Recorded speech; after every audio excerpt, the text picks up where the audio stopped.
This week on Gymwright Live, we interview the founder and CEO of the infamous coffee and apparel brand Caffeine and Kilos, Mr. Danny Lehr, and we're going to discuss the power of over-delivering on hospitality. Check it out.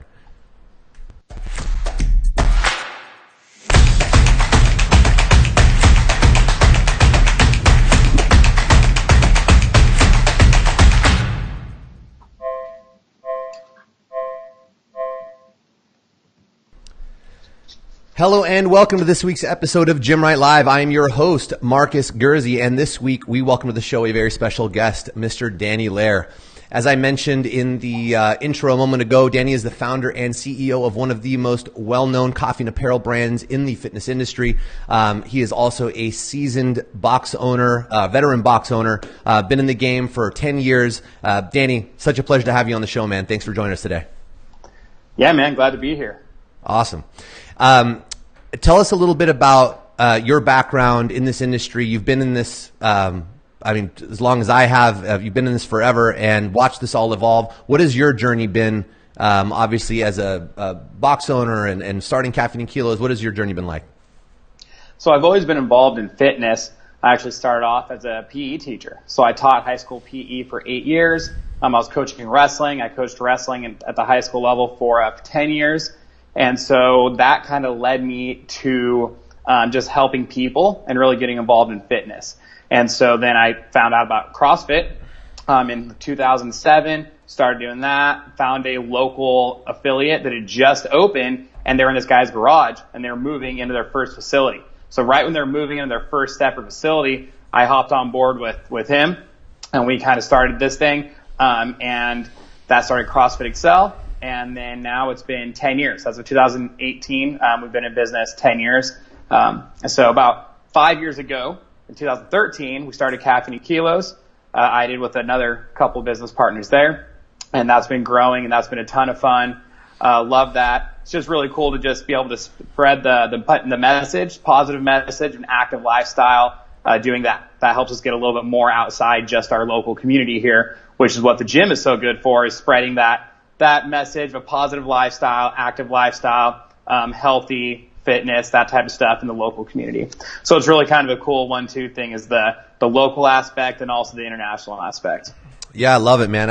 I've been a fan of what you've been doing for quite some time. I think you guys have done a phenomenal job with Caffeine and Kilos, and not just from a business standpoint and watching you guys start this, and it really started as like a grassroots thing, and it's now become one of the most well-known brands in the fitness space at large. Right. And on top of it, me just personally as a total coffee dork, I love your guys' product. I have for a while. And by the way, thanks for sending some goods here to us.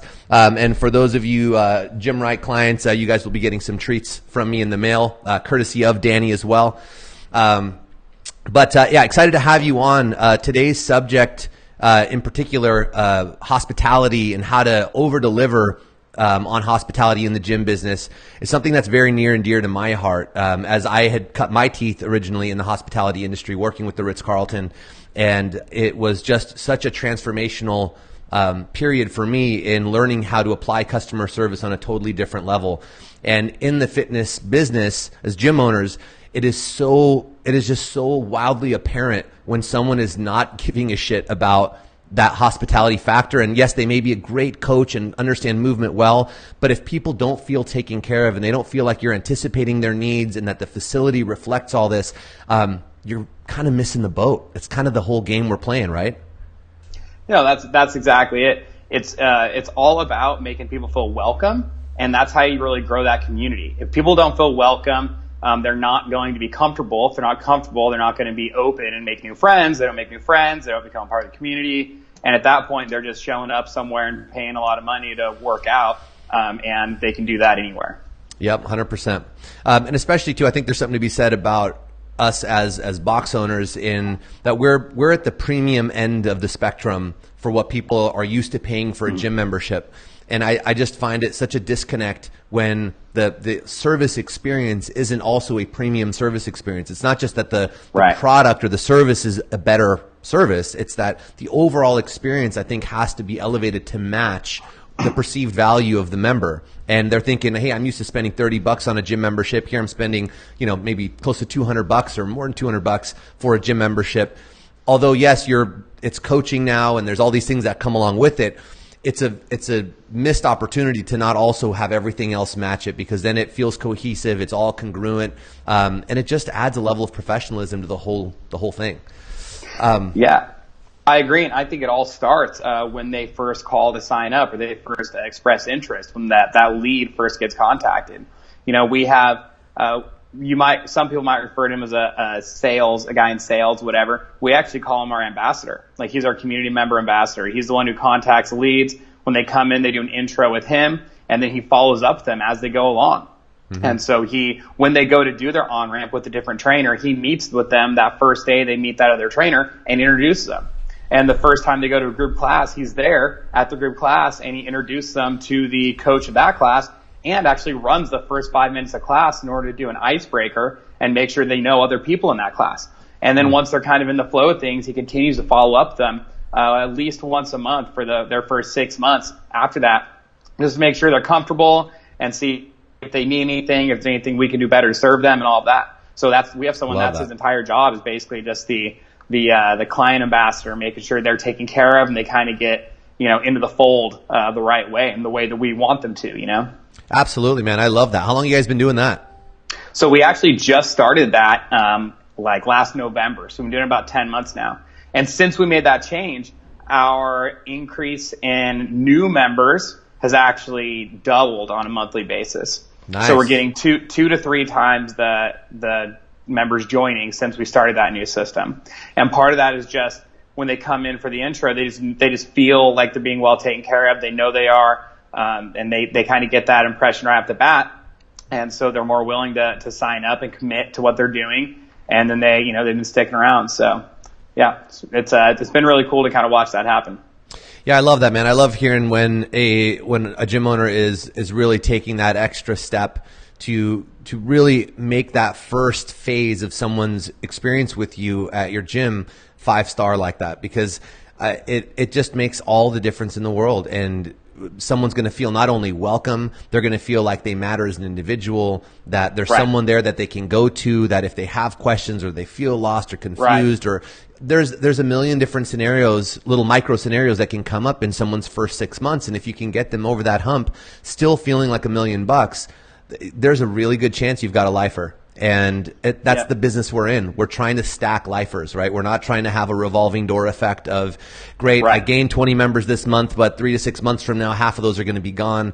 That sucks. And I know that there are some really powerful marketing and advertising gimmicks and tools out there that can really help, get a bunch of bodies in the door. And not that that's a bad thing, but if you're not coupling it with something like this to really meet each and every person where they are, make them feel welcome, kind of roll out that red carpet for them and show them, hey, we give a shit about each and every one of you guys who come in here. We're a family. This is a community of people who are all integrated and communicating together, and we want to make sure that you feel like you fit in and you have all your questions answered. It makes all the difference. So, go ahead. Yeah, there's two ways to grow a gym membership. Everyone always thinks all about getting bodies in, but it's like, you can either get more people in the front door or you block the back door. That's if you have retention. People, don't tell the fire marshal, but that's the whole key. It's like, less people leaving, then you're gonna grow your membership. So that was our first step when we decided, like, hey, we really want to do this. We're gonna make a push. Just make some changes. The first thing we did, our only focus was just on increasing retention. Yep. And so we would do some activities, but we said, okay, well, once a month we need to do an activity outside the gym. Whether that is like a big Christmas party or go bowling, whatever, as a gym, or something small at the park, whatever. But once a month we are doing a activity with members of the gym, really just kind of grow that community feel.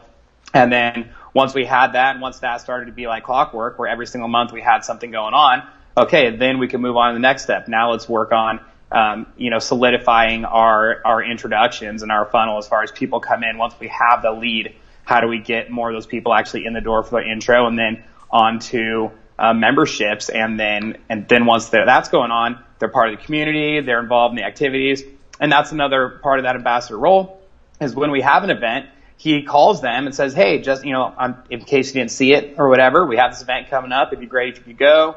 and just really kind of his job is just to get them into the community, involved with the greater community. Yeah, that's beautiful, man. That's way better than most that I hear. And for any of you guys watching or listening to this, really pay attention to what Danny's saying here, because this is the gold. This is the trick. Is it's not about the revolving door effect and more. Lock that back door, create a great experience for each and every person so they stick around. And it's not just about retention, guys. It's that you instead of just having a member who's happy enough to stick around, you create raving fans. And that is what builds a thriving community, because not only are they going to stick around for a long time, but they're going to buy your products, they're going to buy your premium services, they're going to refer friends and family. And yes, we need good sales and marketing systems on the front end, but that is what we want to have in place first. Lock it down, create a good experience, make sure each and every person gets the love, and watch the layering happen. It doesn't take very long for you to start to build a really solid base of raving fans, which then just amplifies and snowballs on itself, right? And it's far more efficient that way than to depend exclusively on expensive advertising and things on the front end when you know they're going to be leaving anyway. And to kind of beat this dead horse, I guess, what are you in this business for? Are you in this to just have a revolving door? Or are you doing this because you're legitimately trying to change people's lives? If that's the case, start acting like it, right? Start actually making sure that each and every person is feeling the love, so that they want to be there, and not just, it's good enough value for what I pay to stick around. That's not really the goal, I don't think, if we really ask any of you gym owners who are, in this business and getting up at 4:30 in the morning to coach a 5:30 class. I bet that's not why you opened your doors. You're doing this because you wanted to make an impact. You want to change people's lives. And the way that you're going to do that is by truly connecting with each and every person as they come in. So it's money well spent on either a person doing this or your own time and energy to be the guy doing this. Right. For me personally at Active, this was my favorite role. You just described what I did very, very closely. And it was the last role I gave up. I had basically handed off almost every class, every bit of our marketing and all the components. I simply managed the majority of that with my partner. My day-to-day role in the gym was that ambassador, that front line, because it's the highest leverage position in the entire business. If I did a great job of making people feel welcome, feel seen, connecting with them on an individual basis, meeting them where they're actually at, being able to communicate what we do in a way that they're going to understand the value and how this ties to their why, then when they come in, I make them feel welcome bit by bit by bit, and I'm checking in, following up. Is there anything we can do to make your experience better? How's it going so far? How you feeling after your first week? Yada, yada, yada. These are all the things that then people talk about for years after that. This is how you get people stick around 4 or 5 years and are still raving fans that far down because of that foundation, right? And we have a lot of members that, we just celebrated our 10-year anniversary. We have a lot of members that have been with us 10 years, 8 years, 6 years. That's really common. Incredible. So it's cool when we do that icebreaker, when we have a brand new person in class. One of the questions that we ask pretty often is, how long have you been a member at Excel? And it's fun. You see in a class, there'll be some people will be, it's my first class. The next person is, I've been here 6 months. And then this guy goes, well, I've been here 4 years. This person's been here 8 years. This person's been, whatever. So you get this really big spectrum. And then we also get quite a bit of is, it's like, well, you mean total, because I was here for 3 years and then I was gone for 2 years, but now I've been back for 2 years. Right. And I think that actually says a lot for your business when you have people that leave and end up coming back. Because things happen. People move or whatever. Jobs, kids, family stuff. There's all kinds of things that go on, right? And so when people are here for a couple of years, gone for a couple of years, then come back and are back for a couple of years, I think that actually might say more about that person or about the gym than someone who's just been around the whole time, No doubt. So it's kind of cool to have that experience too, and kind of see how that all hashes out and how that goes down. Yeah, man, I love it. So I know you had a couple of key points you wanted to get into today, and I'll let you kind of list those off. We chatted about it briefly before the show, but you've kind of boiled it down to a few key focal points for a gym owner watching or listening to this to be able to take this and begin implementing this in their gym. I'm a gym owner. I want to increase the hospitality effect or the level of hospitality that we provide at our gym. what are some things that I can focus on? Well, I think just quality facility is one big thing. The onboarding process, which we kind of covered briefly, but that's a really important aspect. And the last is just that focus on the community. So I think those are three things. If you really focus on those three things, you'll see exponential growth from retention as well as from new members coming in as well. Yep. I couldn't agree with you more.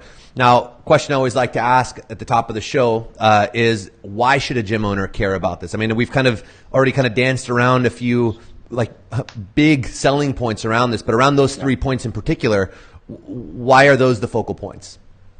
Well, those are the focal points because that's what's going to cause the most retention, and again, just new members in the door. So if your goal is ultimately to help people, you need to form that community and have that community strong, and that is what's going to give you the best leverage to help the most people in your community. Yeah, I think that creating that overwhelming value effect for people where it's no longer just, it's worth the money, to where it's just like, I couldn't imagine not having this in my life. Yeah, exactly. That's what we're shooting for, right? And that's a whole slew of things coming together to paint one bigger picture, right? Right. And it's not just, they have really good programming, or they've got the nice bumper plates, or all the other shit that we as gym owners think everyone cares about the most. It's really about how people feel, and do they feel like they're a part of a tribe? Do they feel like they're a part of a place that is moving forward, that's making a difference, not just in their life, but for the rest of their tribe and everybody there, right? So it's this whole unified feeling. Well, absolutely. I mean, at our 10-year anniversary party, I thought, okay, I was going to give a speech. So I sat down to kind of write the speech, and I was thinking about, over the last 10 years, what are the things that really stood out to me? And what I realized is that I came up with 3 or 4 things. And none of them had anything to do with fucking exercise, right? It was like, we had a member who, was battling cancer. I'm talking like serious health issues, going through chemotherapy, the whole deal. And members of the gym, everyone took turns cooking meals and delivering to his family, you know? And so for, over the course of 6 weeks, 2 to 3 times a week, they were getting meals delivered for their family, so his wife wouldn't have to worry about cooking and that type of thing. So it's like, those are the type of things that I thought of. We had one member lost his job.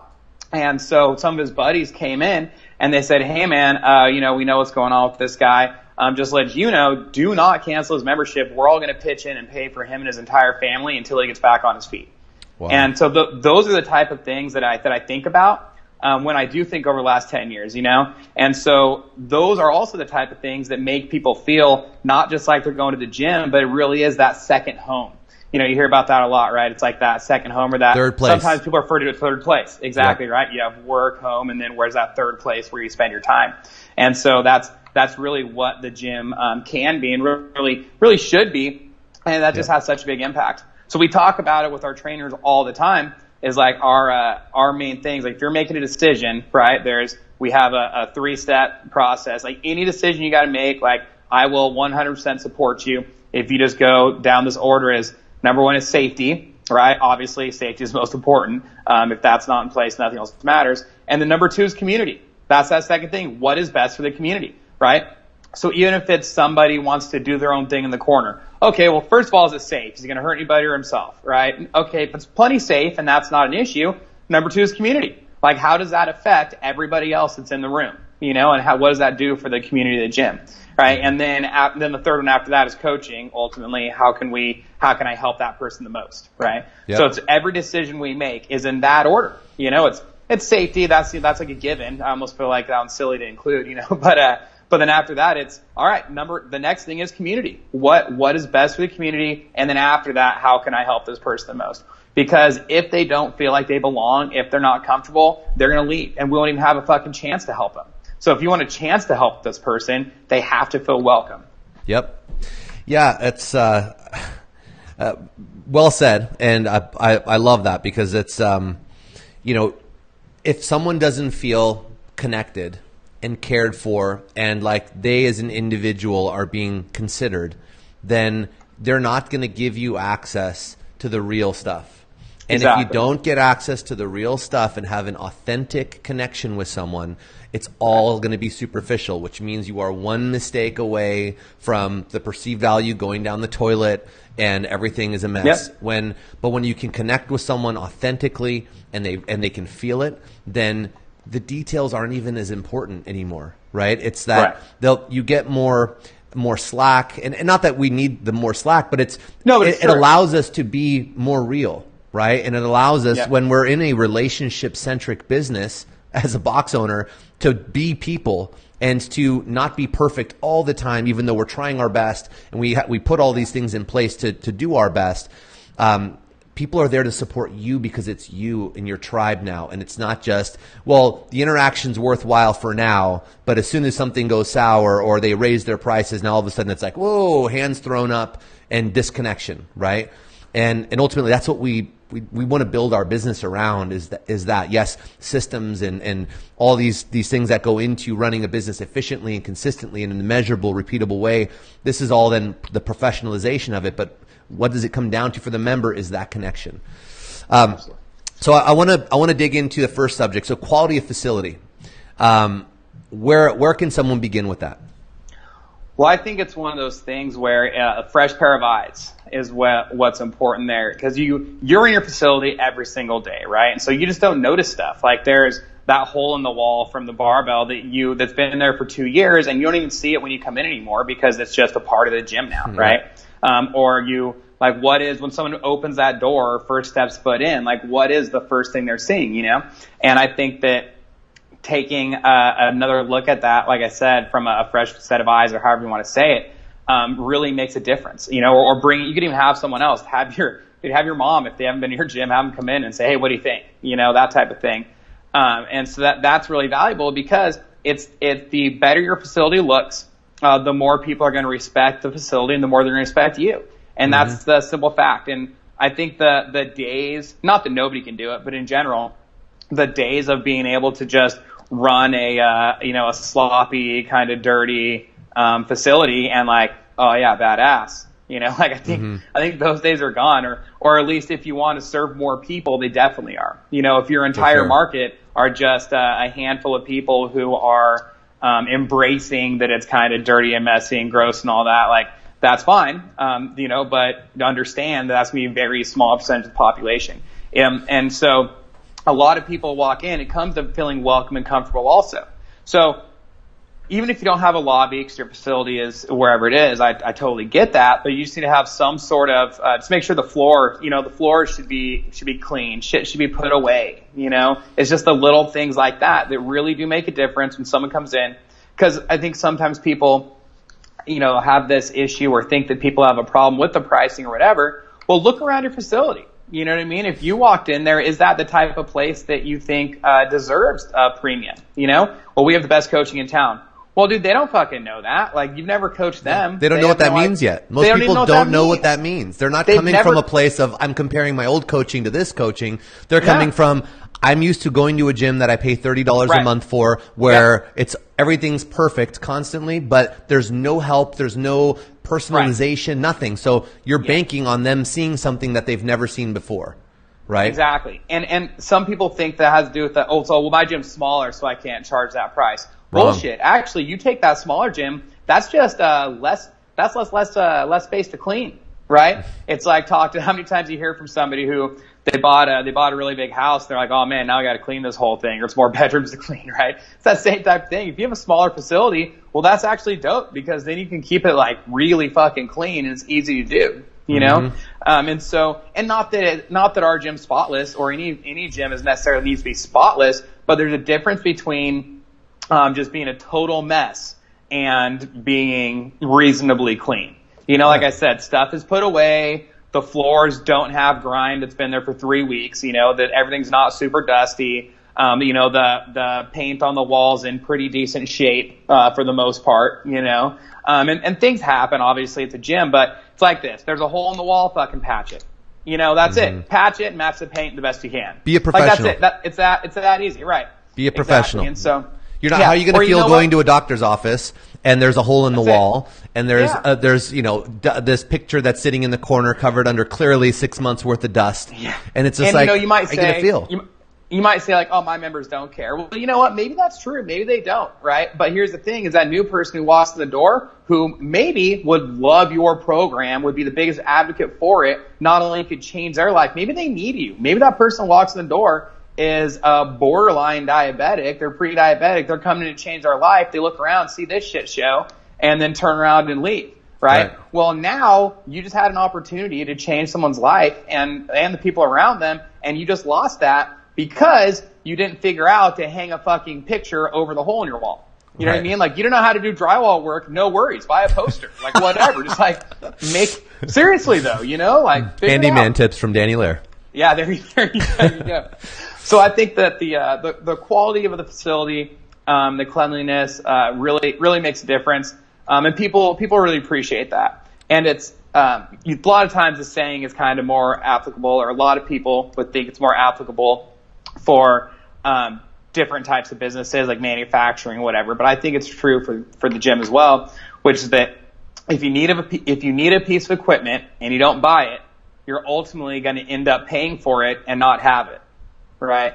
And so I think that's definitely something that's true. If you have 2 rowers and 3 times a week, you really could use another rower in your facility, whatever, for example. Like, okay, so if you don't buy it, what's going to happen is people are going to eventually be not be dealing with that anymore, and people are going to leave or whatever, and different things are going to happen, and then you're going to lose out on that money. You're basically going to be paying for that rower, and you're not going to have it. It's not going to be there, you know? So if you need something, buy it. You are always better off like spending the money and having the equipment than not having it, wish you did, and everybody else knows you don't have it as well, you know? Yeah, I think I think to sum it up, it's kind of like opportunity cost, right? 100%. In that, hey, look, like I'm in this business. These are the tools I need to do my business well. I don't want to speak for you, so correct me if I'm wrong, but I don't think you're saying go spend all the money on all the equipment that you don't need or overspend out of, disproportionately to the other aspects of the business, but a tool that is a key component of you facilitating your program well and efficiently and professionally, not being there, investing in that, or at least continuously investing in your facility and in your equipment so that you can do your craft better and more efficiently to help more people. You're either going to invest in buying the equipment and making your job easier, or you're going to pay the price because people are going to become disenchanted because it doesn't feel like you have everything that they need, right? Did I get that right? I mean, look, that's exactly it, and that comes in lots of different forms. And so like one easy thing there is, okay, every month just take whatever, 10% or less, whatever, of your income, whatever it is, 5% of your income, and just put in a savings account off to the side, pretend like it didn't happen. It didn't exist, right? And then when you need equipment, you spend that money on equipment, And so that's, or every month even, you look at, okay, what's my priority? What do I need the most? And you spend that money on that. And now it's a big ticket item. Say something's it's more expensive, like a rower, for example. It's like, okay, well, I don't have enough money this month, so will you wait another month and you buy the bigger thing on 2 months? Because your members notice that. And that's one thing I actually hear from our members all the time is like, one thing I love about this place, you guys are always getting better. You're always improving. Your trainers are getting better. You're always buying, if we need equipment, it shows up, that type of thing. And that really is a retention tool as well, is just keeping members happy. Them knowing that you continually invest in the business makes them want to continue to invest in you.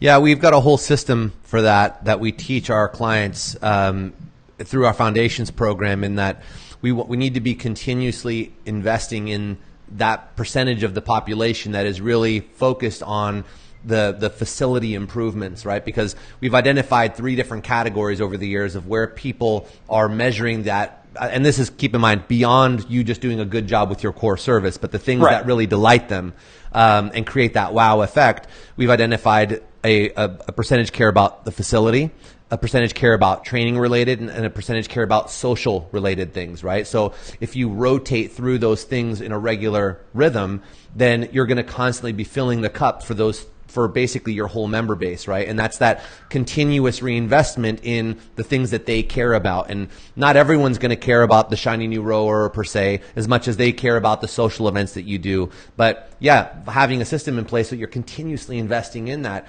you're going to make sure that they're going to feel like, hey, they're constantly making this place better in a variety of different ways. It always feels like they're trying. What was that? What was the third type? You said the social, the equipment, and what was the third type? It's not just equipment, it's a facility, but the third one is training related. So this is like, for example, you putting on regular workshops, clinics, stuff bingo. Like that. Got it. Right? So cool. It's a really powerful rotation, because what you end up doing is you're addressing the different like subgroups within your community. And when I say subgroups, of the things they care about. We did a whole episode on this a while back. And if you're, and this is again something that we teach and actually build out for you in the Foundations program. But yeah, it's an essential part of that perceived value management moving forward. Onboarding process. We touched on this a bit. You guys have a killer system at your gym.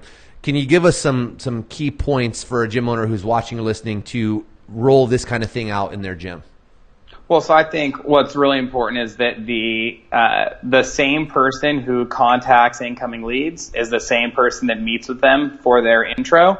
And that and then at that point, signing them up on a plan, I think is really important. We used to, this is a bad system, I would not encourage this. Someone would call, we'd call them back, get in contact with them, answer any questions. They said, okay, yeah, we want to come in and try a free session. Okay, cool. We'll have a trainer contact you and set that up. Well, there, 50% of those people never end up getting in contact with that trainer. He either calls them, they don't call back. Too many steps. A lack of follow-up on one and the other, different things go on. Then they come in, they do that, say the ones that do come in and do that session, well, then they like it. Okay, cool. So here's our on-ramp program. This is what it looks like. And they would pay for an on-ramp program. Well, then they would do their on-ramp. Well, they have no commitment after that. So then at the end of the on-ramp, then you got to sell them on a plan, right? And so half the time people don't even finish the on-ramp or whatever, because that's all, there's no further commitment than that, right? And so they're not committed. They don't see it through.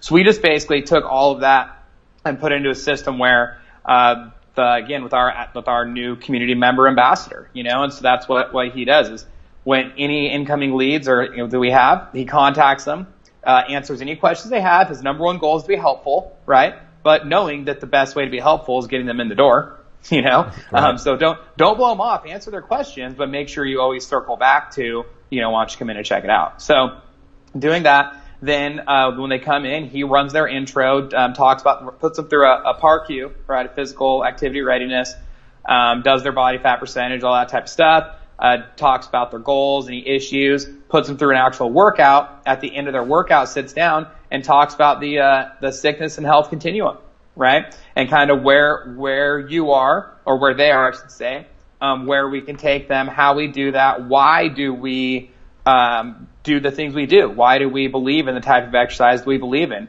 A little quick hit on nutrition as well. And then at the end presents them with a plan. And these are all plans that have agreements attached between 6 and 18 months, whatever. And so it's kind of, here's we think the best for you. And then that's it. And our number one goal is that if they leave out that door and they're not on a plan, that they are still better off than when they came in. That they learned something. They actually, to themselves, they reminded themselves their goals of why they came in the first place. They're aware of what their body fat percentage is. They know where that sits on a chart to show what is considered healthy or not, and that type of thing. They did a workout where they learned some new movements. They got a little bit of nutrition advice, and they learned about just exercise in general, right?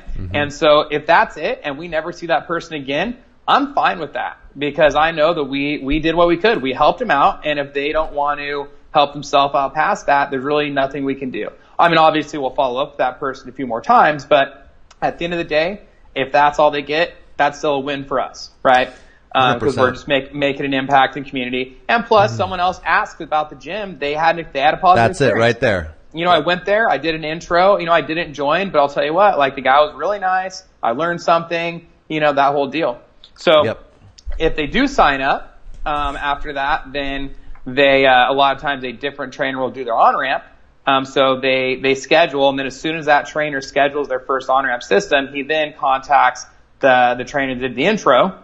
So they're all there. So the goal is at any point in which the new client has a little bit of anxiety, right? So their first time in the door, their first time in the on-ramp, their first time in a new class, anytime they have an anxiety, that ambassador is there. It's like every time they open the door, he just pops up from behind the desk. Hey, right? It's like they can't get away from him, And so that's it. Like, how can we just reduce the anxiety and of somebody every time they walk in, you know?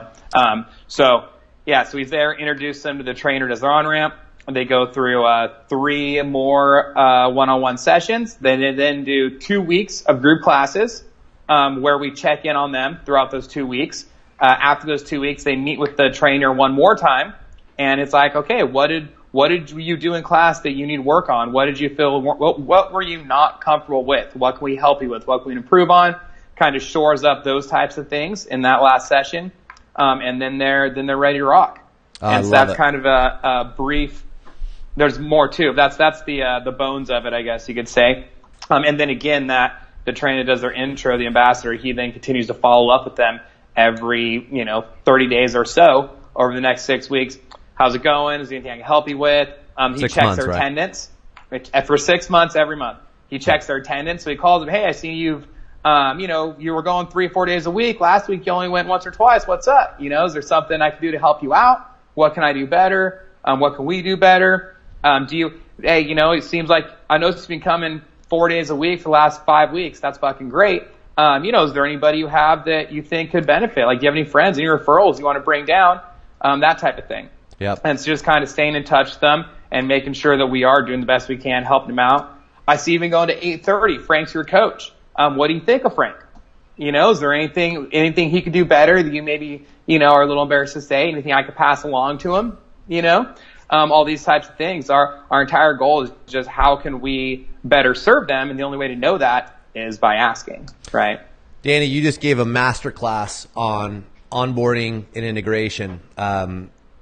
I can't emphasize enough to our listeners how good that system is for this business model. I think you just showed your stripes on your experience in this space in what you have built with this system, because it covers all the bases. And to kind of jump back to something that you said that I think is so important about the sales process itself, is that you're doing it right when you have someone who tries you out and doesn't sign up and you are getting referrals from that person. We are not a fit for every single person that walks in our doors, and that's okay. And we don't have to be mad about it and say, I am a crappy salesman, I should have 100% conversion because we're so good at what we do. It is not true.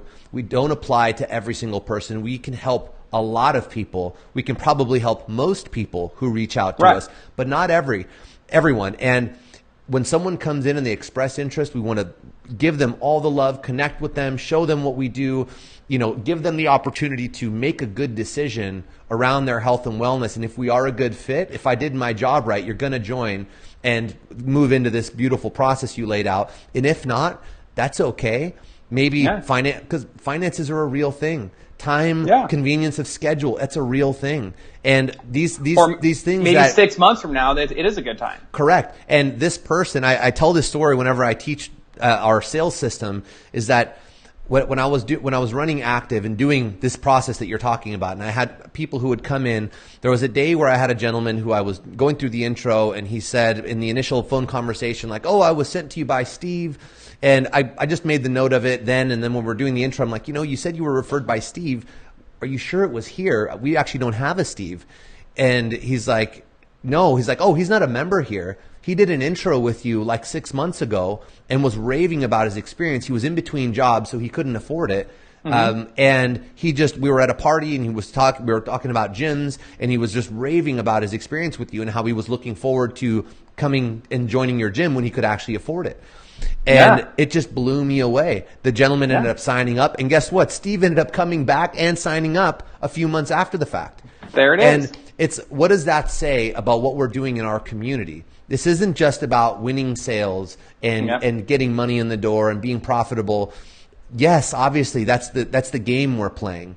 But the bigger game that we're playing in our community, if we're really looking at this for the long game's sake, is that we want to become the ambassador for health and fitness, and that beacon within our local market as not just, man, their program's good, but don't sign up for an intro unless you're ready to get freaking chased down, harassed, or if you don't buy, that guy's going to give you a hard time and be a total dick about it, which I've heard so many times about gyms that do good work, but their sales process and just the perspective on that initial interaction is this high pressure environment. And it's like, look, yes, maybe that's you learning how to get a better conversion because you were getting really crappy conversions. But I think when someone has really mastered it, it becomes that kind of an experience where it's, look, if it's not a good fit for you, that's okay. I will gladly point you in the direction of anyone or anything that may serve you better.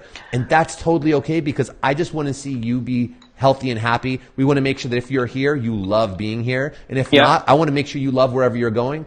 Here's what you learned today. Here's what you can do with this, whether it's you doing it on your own at home and you want to do workout videos on your own and take some of what we taught you today and some of the movement stuff that we did and use it as inspiration, whatever.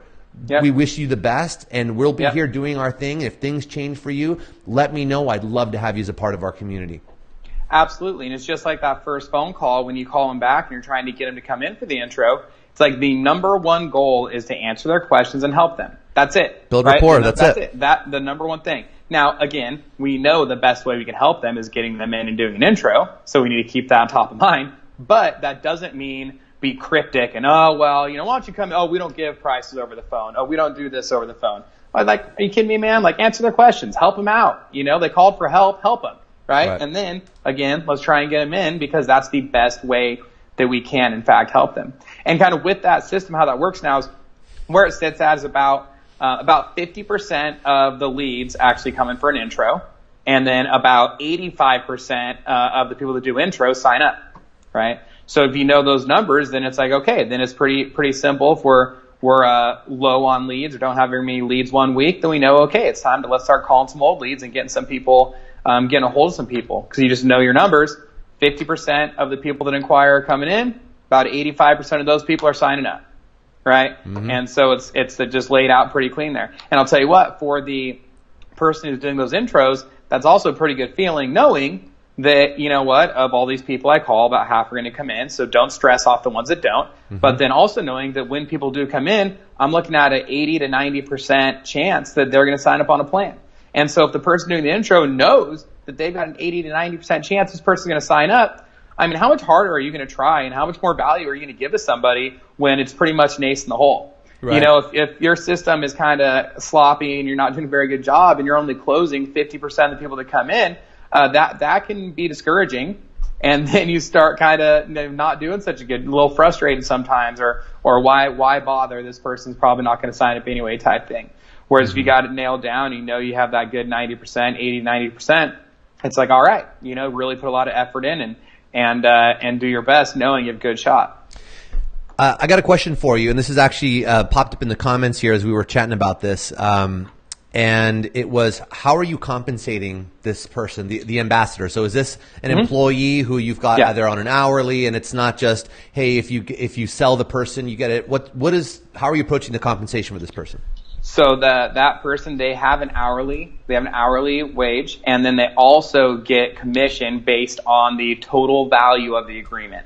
Because all of our agreements are 6, 12, 18 months, we know if that person signs the agreement on that day of the intro, we know how much money we're going to income from that person. And so they get, I believe it's about 5% of total contract value. So I actually did a whole financial model on this before we rolled it out. I said, okay, if this person works, right, like not including the intros, say 10 hours a week, and they sign up one person, right, will that be profitable? And we pay their commission, right? Will we be profitable on that long term? Or if they work 10 hours a week and sign up 2 people or 3 people and so on. And then it's like, okay, what if they work 20 hours a week? So they get 20 hours a week of that hourly wage plus commission on 1, 2, 3, 4, 5 people. 30 hours, 40 hours. And so I have all those numbers laid out. And I was completely upfront, obviously, with the person that job too when we first met up. I said, okay, here's the deal. Like, here's a sheet. This is what it looks like. We're going to start off just doing 10 hours a week. And these are what you need to do. You have to sign up 1 to 2 people minimum a week in order for this to be profitable for us. And like, here's the numbers right here. You can see it right in front of you that we are going to lose money paying you unless you hit these numbers. And then, okay, then if you do get to the point where you are averaging 2 to 3 people a week, that's awesome. Now we'll bump you up to 20 hours a week.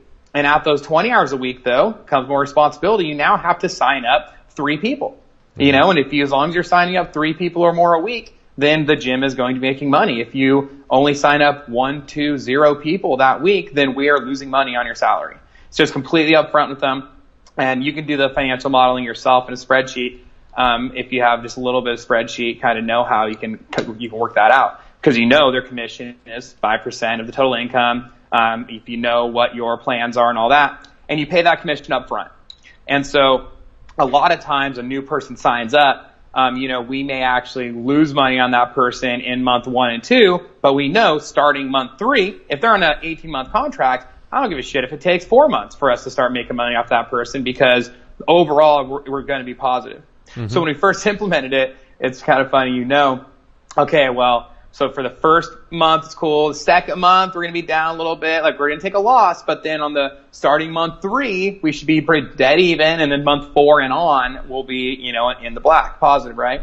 And then month 2 comes around, and sure as shit, right? Money's a little tight.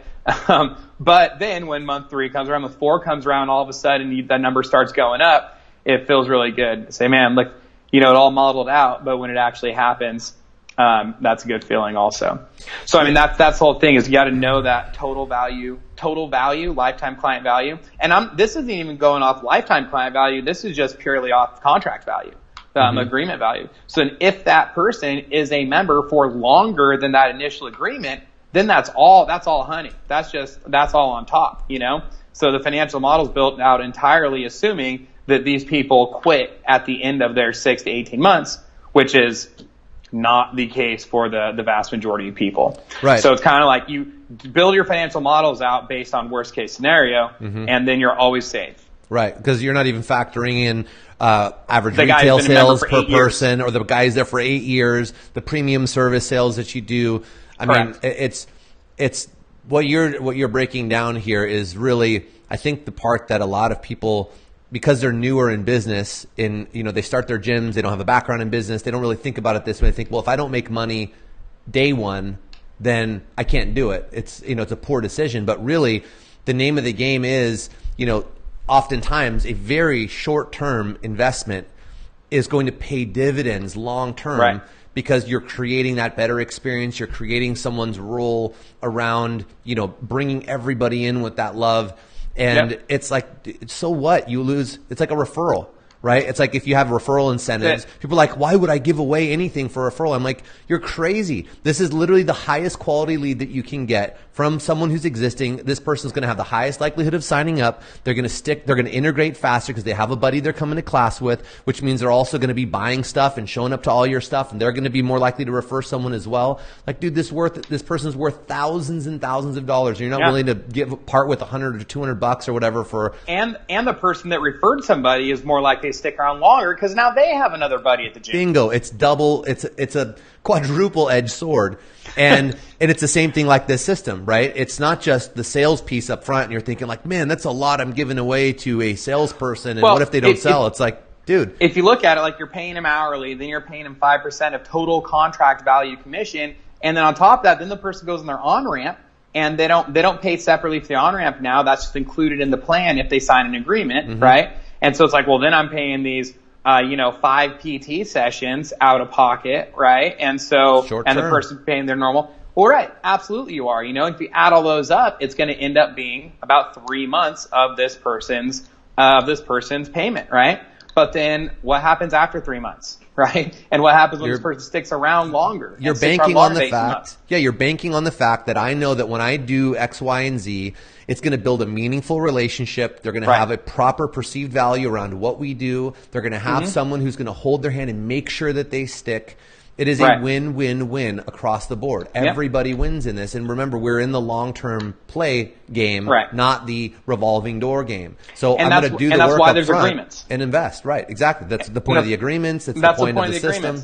we're not trying to trap anybody. We're just trying to plan for our financial future, which will allow us to actually invest further in the business, you know? And I mean, I tell clients that straight up. Say, look, man, like, yeah, we have these agreements, but it's nothing about like trying to trap you or anything like that. Like, we have a buyout, then make them well aware of the buyout. Also, if you move more than 25 miles away, you're free and clear. Like, it's nothing like that. It's all about for us to be able to invest in the business long term and make the gym the best it can be, right? Knowing what money's coming in every month is important, right? So I know I can make a big investment. I can take a loss this month because I know on the first I'm getting paid X amount of money.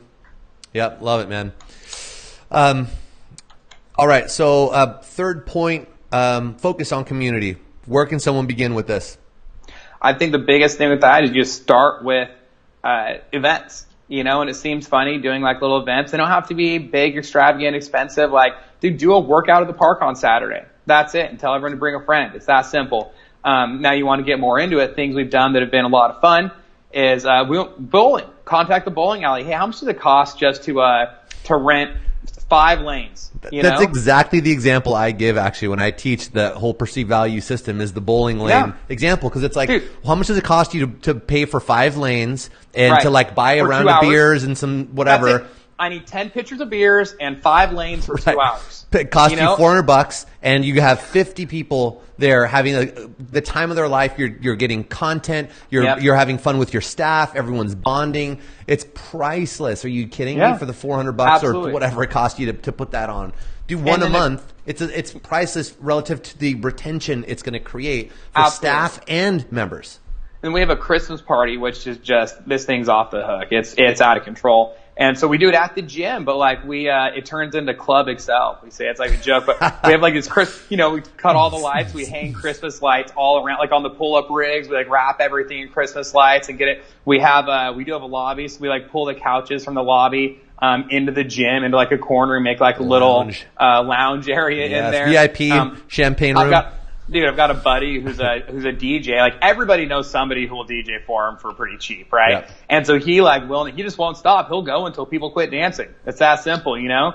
And if not, just play it on your regular radio. Like, people really don't care, you know? We get a DJ and he's got the lasers going and everything, you know, and you get it catered by whatever. Usually we get it catered from like a local Mexican restaurant because we're in California here, so really good Mexican food, and it's pretty cheap to cater it for that, and people love it. But again, you can do a potluck. We've done potlucks before, you know? And then we provide beer and wine. And it's like, if you want something else, bring it yourself, you know? And then here's some other tips, like, oh, you don't have tables. That's all right. Stack up the plyo boxes and put a tablecloth over them. Now you've got a bar, you know? And so it's little things like that. And so that Christmas party, like, people look forward to it. People are talking about it all year round. Like, when a new person joins, someone says something about a party, they're like, oh, dude, just wait till the Christmas party. Like, they start pumping up new members about it, you know? So it's kind of turned into this big thing everyone looks forward to. So that's something that's pretty cool, is you kind of have just a couple kind of rocks, right, that are milestones in there around the year. Another thing we do is Thanksgiving. We do a in-house competition for Thanksgiving. And then the entrance fee is you have to bring a frozen turkey, and we donate them all to the local food bank. And every year we try and get more and more. And I think last year we had 75 turkeys. So we donate 75 frozen turkeys to the food bank. So you're feeding 75 families in town. And people, you know, it's teams. So they make fucking costumes. People are showing up in shirts they made and costumes and all that. Just do this little in-house competition. And at the end of the day, we're donating, 75 turkeys to local families. And so people love that. They get behind it. They bring their kids down. Like, it just turns into this big event. It's great, So, those are kind of, maybe a little more involved examples, but again, simple things. Go to the bowling alley, go to the park. There's a million options. Love it, man. Dude, I feel like we have covered so much ground in this show. And I mean, the premise was hospitality, but we've gone about, the quality of the facility, this super elegant onboarding and new member integration process that you laid out from your gym, focus on community events and all this good stuff. Man, I for those of you watching this show, this is a grand slam. Danny, Is there anything else you want to add to all this before we start to wrap up the show today? No, man, I think just gotta go out of your way to make your gym hospitable. That's the main thing right there. And I think that's important. And then again, the goal ultimately should be to help people. And if your goal is to help people, you're going to be in a good space, you know? Mm-hmm. And I think that's something I talk about with my trainers all the time is, you know, depending on the size of the town you're in, size of your community, but it's like this year, like I just want to have an impact on 1%. If I just have an impact on 1% of the community, and that doesn't mean everybody in town comes in, but you know, there's someone to host a fun run, so we like sponsored it, so they could buy the medals to host it. Stuff like that counts, you know. Mm-hmm. Summer camps count. Go to the farmer's market and do free nutrition coaching at the farmer's market, right? Stuff like that. It's like if we can just have an impact on just fucking 1% of the town this year, that moves the needle and that makes a difference, right? So you set your goals on helping people out and on helping the community, and you will see your coaches rally around that. And then it just changes everybody's mindset from we're doing this for us to we're doing it for them, right? And so that's the important thing is it's not about us, it's about them, it's about the clients, it's about the community, it's about the greater community and making that impact and helping people out. So focus on that and you're going to be just fine. Man, Danny, I want to thank you for all the knowledge bombs you dropped on today's show. For those of you who want to learn more about what Danny's up to, check him out. I mean, he's got a bunch of different things going. Danny, where can people find you? I know we've got Caffeine and Kilos if you like good coffee, which if you're watching the show, you know I'm always sipping on some myself here. Check that out. Where can people find out more about you? You just go to DannyLehr.com. That's Lehr is Lehr. So DannyLehr.com, there's links in there to Caffeine and Kilos, to the gym, to a podcast that I co-host. All that kind of stuff is there. Awesome, man. I want to thank you so much for being on the show today. And for those of you watching, make sure you, if you have any questions for myself or for Danny about anything from the show today, feel free to post it in the comments below. If you are watching this in the private Facebook group, The Network. If you're not yet in the network and you want to be around other motivated gym owners who are trying to build a better business, check us out. We've got a free private Facebook group for the motivated gym owners of the world where we get together. We do this show in here live every week where you can post questions and interact with the guests like Danny. And if you are following us on YouTube or on iTunes or wherever else you found us, leave us a 5-star review. We love the support. Thank you for supporting Gymwright Live, and we'll see everybody again next week. Danny, have a good weekend, man, and we'll see you guys soon. Thanks for having me.